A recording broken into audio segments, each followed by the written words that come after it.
इस दुनिया में कोई भी एक ऐसा घर नहीं है जिस घर में एक छोटी-मोटी बातें या फिर लड़ाई झगड़े ना होता हो। लेकिन इसका मतलब ये कतई नहीं है कि लड़ाई झगड़े करके गुस्से में इंसान घर ही अपना छोड़ दे। क्योंकि इंसान जब एक बार गुस्से में अपना घर छोड़ देता है तो फिर उसे कई तरह की परेशानियों का सामना भी करना पड़ता है। आज की सच्ची घटना में एक महिला अपने पति से लड़ाई झगड़े करके घर ही नहीं त्यागती है, बल्कि एक ऐसे सफर पे चल पड़ती है जिस वजह से एक दिन हमेशा के लिए इस दुनिया को छोड़कर चली जाती है। लेकिन जब इसकी सच्चाई लोगों को पता चलता है तो सच में इसको सुनने के बाद किसी को भी अपने कानों पे यकीन ही नहीं होता। वाकई में जो आज की सच्ची घटना है, ये आपको भी कहीं न कहीं हैरान और परेशान कर देगी। नमस्कार, मेरा नाम जितेंद्र कुमार, आप देख रहे हैं स्टडी सफर तक। वीडियो को लाइक और चैनल को सब्सक्राइब जरूर कीजिएगा, कुछ भी खर्च नहीं होता। दोस्तों, आज की जो सच्ची घटना मैं बता रहा हूँ, दरअसल ये घटना होता है उत्तराखंड प्रदेश का। उत्तराखंड प्रदेश का एक एक जिला पड़ता है हरिद्वार, हरिद्वार का एक थाना पड़ता है बिरान कलियर। बिरान कलियर थाने के अंतर्गत एक गाँव आता है भावनदरा, और इसी भावनदरा इलाके का रहने वाला परवीन सैनी होते हैं। परवीन जो पेशे से किसान होते हैं। बात मैं आपसे कर रहा हूँ 21 अप्रैल की रात के समय, जब परवीन अपने खेतों से काम निपटाने के बाद गंग नहर किनारे होते हुए अपने घर आ रहा था। अचानक उसको गंग नहर किनारे में झाड़ी में एक महिला की आवाज़ सुनाई देती है, जो दर्द के मारे करहा रही थी। जिसको सुनने के बाद खुद परवीन भी एकदम से डर जाता है। लेकिन परवीन हिम्मत जुटाकर जब झाड़ियों के भीतर झाँकने की कोशिश करता है, तो भीतर का नज़ारा देख वो एकदम से काँप जाता है। दरअसल उसी झाड़ी के भीतर एक महिला जो काफ़ी गंभीर अवस्था में पड़ी होती है, जिसके शरीर से काफ़ी मात्रा में खून भी निकल रहा था। परवीन जैसे इस तरह का नज़ारा को देखता है, तुरंत इस बात की जानकारी नज़दीकी पुलिस को देता है। इधर पुलिस को जैसे ही सूचना मिलती है, पुलिस तुरंत ही अपने टीम के साथ घटनास्थल पर पहुंचती है। उस महिला को आनन-फानन में लेकर के अस्पताल के लिए रवाना हो जाती है। चूँकि इस महिला की हालत काफ़ी नाज़ुक होती है, इसीलिए पुलिस रास्ते में ही उस महिला से पूछताछ करती है। महिला अपना नाम सकीना कहती है। सकीना पुलिस वालों को बताती है कि साहब, मेरे पति का नाम सुहेल खान, जो उत्तर प्रदेश सहारनपुर के गंगो कस्बे का रहने वाला था। सकीना पुलिस वालों को एक बात और कहती है कि दरअसल साहब, मेरे ऊपर हमला किसी और ने नहीं, बल्कि खुद मेरे ही पति सुहेल ने किया है। इससे पहले कि पुलिस सकीना से कुछ और पूछताछ कर पाती, रास्ते में ही सकीना की मौत हो जाती है। पुलिस सबसे पहले उस लाश को अपने कब्जे में ले लेती है, उसको पोस्टमार्टम के लिए जिला अस्पताल भेजती है। फिर इस पूरे वारदात के बारे में जानने के लिए अब सकीना के पति सुहेल को ढूंढना उसकी तफ्तीश में जुट जाती है। पुलिस सुहेल को तफ्तीश करते हुए उसके पहले सबसे पहले गंगो घर पे जाती है, जहाँ पर पुलिस को सुहेल तो नहीं मिलती, लेकिन सुहेल के परिवार वाले पुलिस वालों को बताते हैं, साहब, मेरा बेटा हरिद्वार के सिरपुर क्षेत्र के एक फैक्ट्री में नौकरी करता है और अपनी पत्नी सकीना के साथ इसी सहारनपुर के एक गांव में रहता है। सुहेल के घर वाले जब उसके नए घर का एड्रेस दे देते हैं, पुलिस अब सुहेल के नए घर पे पहुंचती है, तो वहां देखती है कि उसके घर के बाहर दरवाजे पे ताला लटका हुआ। पुलिस जब सुहेल के नंबर पे कॉल करती है, रिंग तो जाती है, लेकिन सुहेल फोन नहीं रिसीव करता है। इसीलिए पुलिस अब सुहेल को ढूंढने के लिए उसके मोबाइल नंबर का लोकेशन ट्रेस करती है। उसका लोकेशन सहारनपुर इलाके का ही बताता है। पुलिस फिर से अपने टीम के साथ सहारनपुर में पहुंचती है और सहारनपुर के गंगो रोड स्थित एक ढाबे से उसको गिरफ्तार कर लेती है। पुलिस जब सुहेल को गिरफ्तार कर थाने लेकर के आती है, सबसे पहले उसकी पत्नी सकीना की हत्या के बारे में पूछताछ करती है। अब सुहेल भी बिना किसी सख्ती दबाव के ही तुरंत ही अपना जुर्म को कबूल करता है। लेकिन सोहेल जब इस हत्याकांड की पूरी कहानी पुलिस वालों को बताता है, तो सच में इसको सुनने के बाद आप भी हैरान रह जाएंगे। दरअसल इस कहानी की शुरुआत होती है घटना से करीब 12 वर्ष पहले। सकीना, जो मूल रूप से पश्चिम बंगाल के रहने वाली थी, लेकिन उसका पूरा परिवार उत्तर प्रदेश के प्रयागराज में रहता था। दरअसल 12 साल पहले ही प्रयागराज का रहने वाला हाकिम से सकीना की शादी हो जाती है। शादी के जब कुछ साल बीतता है, सकीना 3 बच्चों की माँ भी बन जाती है, जिसमें 2 बेटियां हैं और 1 बेटा। लेकिन जैसे शादी के कुछ साल का समय बीतता है, हाकिम के भीतर एक बुरी लत लग जाती है। दरअसल हाकिम जो नशा ही नहीं करता, बल्कि जुआ भी खेलने लगता है। इसी वजह से सकीना और उसके पति के बीच में झगड़े तकरार होने लगते हैं। सकीना अपने पति को लाख समझाने की प्रयास करती है, लेकिन इसके बावजूद भी हाकिम के ऊपर कोई असर नहीं पड़ता। अब धीरे धीरे करके जब समय बीतना शुरू होता है, पति पत्नी के बीच में आए दिन इस प्रकार से दूरियां बनने लगते हैं कि आखिरकार साल 2017 के भीतर सकीना अपने पति से तलाक लेती है। तलाक लेने के बाद साल 2018 में सकीना अपने तीनों बच्चों को हाकिम के पास ही छोड़ देती है। फिर हरिद्वार के सिखपुर क्षेत्र में एक फैक्ट्री में नौकरी करने लगती है।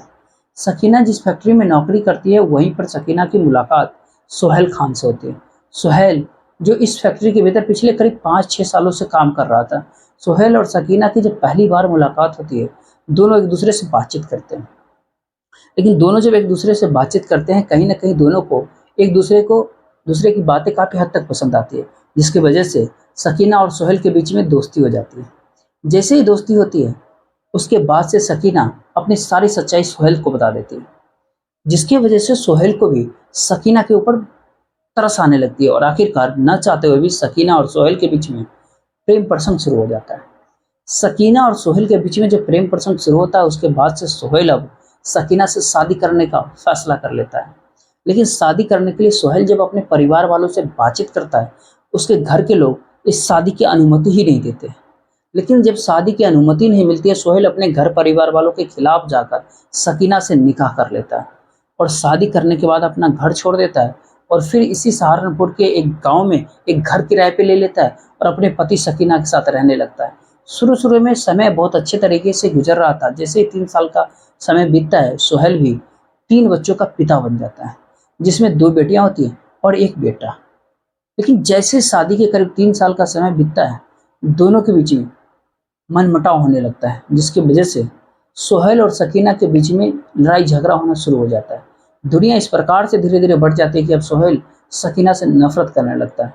आए दिन हर रोज़ जब लड़ाई झगड़े होता है, सोहेल एक दिन इस प्रकार से गुस्से में आ जाता है कि गुस्से में ही सकीना को तलाक दे देता है और फिर उसको छोड़ कर के जाने लगता है। सोहेल सकीना को तलाक तो देता है, लेकिन सकीना सोहेल को छोड़ने के लिए तैयार ही नहीं होती, बल्कि सोहेल के ऊपर दबाव बनाने लगती है। सकीना अपनी तमाम प्रयास कर लेती है, लेकिन सोहेल उसको अपने पास रखने के लिए अब तैयार ही नहीं होता है।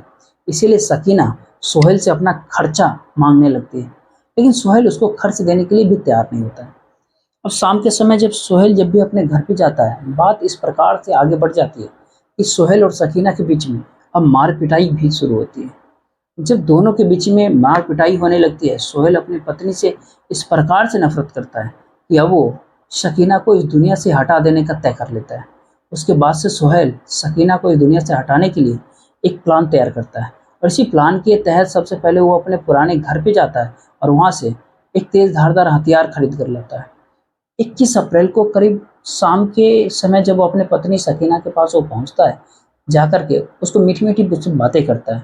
कहता है कि हम दोनों के बीच में इस प्रकार से दूरियां बढ़ चुकी है कि न चाहते हुए भी हम दोनों कभी एक ही नहीं हो सकते। इसीलिए मैं सोचा हूँ कि क्यों ना हम दोनों बिरान कलियर दरगाह पे चलते हैं और वहाँ से बाबा से दुआएं मांगते हैं। अब दरगाह शरीफ पे जब वो जाने के लिए जब कहता है, सकीना भी उसके साथ जाने के लिए तैयार हो जाती है। उस समय सकीना की सबसे छोटी बेटी जो कभी 6-7 महीने की थी, सकीना सबसे छोटी बेटी को लेकर के अपने साथ बाइक पे बैठ जाती है और फिर अपने पति के साथ दरगाह पे जाती है। दरगाह पे पहुंचने के बाद पति पत्नी अपने अपने लिए दुआएं भी करते हैं। लेकिन जैसे करीब रात के 6:30-7 बजता है, सकीना अपने पति को कहता है कि चलो अब हम लोग घर चलते हैं। सोहेल जब अपनी पत्नी को लेकर के बाइक से घर के लिए रवाना होता है, तो इसी इलाके से होकर के जाता है। गंगा नहर के किनारे से जो होकर के गुजरता है, जैसे वहाँ पर उसको सुनसान जगह लगती है, अपनी बाइक को रोकता है। लेकिन बाइक को जब रोकता है, सकीना उससे पूछताछ उससे करती है कि इतनी सुनसान जगह पे तुमने गाड़ी क्यों रोक दिया? सोहेल उसको समझाते हुए कहता है कि मुझे तुमसे कुछ ज़रूरी बातें करनी है। जब दोनों वहाँ पर खड़े हो जाते हैं, सोहेल सकीना के गोद से अपनी बेटी को वापस ले लेता है। इससे पहले कि सकीना कुछ समझ पाती, अपनी बेटी को नीचे सुला देता है और अपने पास से एक तेज धारदार हथियार निकालता और सकीना के ऊपर एक पर एक कई सारे वार कर देता है, जिसकी वजह से सकीना काफ़ी गंभीर अवस्था में वहीं पे गिर जाती है। लेकिन इसके बावजूद भी सकीना की मौत नहीं होती है। सोहेल अपनी पत्नी को वहाँ से धकेल करके झाड़ियों में ढकेल देता है और उसको पूरा विश्वास होता है कि रात के समय या तो उसकी मौत हो जाएगी या फिर उसे जानवर खा जाएंगे। जिंदे हालत में अपनी पत्नी को उसी स्थिति में वहीं पे छोड़ देता है और अपनी बेटी को गोद में लेकर अपने पुराने घर पे आ जाता है। अपनी बेटी को घर वालों के हवाले कर देता है और फिर पुलिस से बचने के लिए जहाँ था इधर उधर भागने लगता है। सच में जब सोहेल पूरी कहानी अपनी जुबानी पुलिस वालों को बताता है, पुलिस सोहेल के ही कहने पे अपने साथ कस्टडी में लेती है। अगले दिन उसे जिला अदालत में पेश कर देती है, जहाँ से उसको जेल भेजा जाता है। दोस्तों, ये थी पूरी कहानी। पूरी घटनाक्रम के बारे में आप क्या सोचते हैं? आप अपनी राय कमेंट बॉक्स में ज़रूर लिखिएगा। बाकी वीडियो को लाइक और चैनल को सब्सक्राइब जरूर कीजिएगा। जय हिंद, जय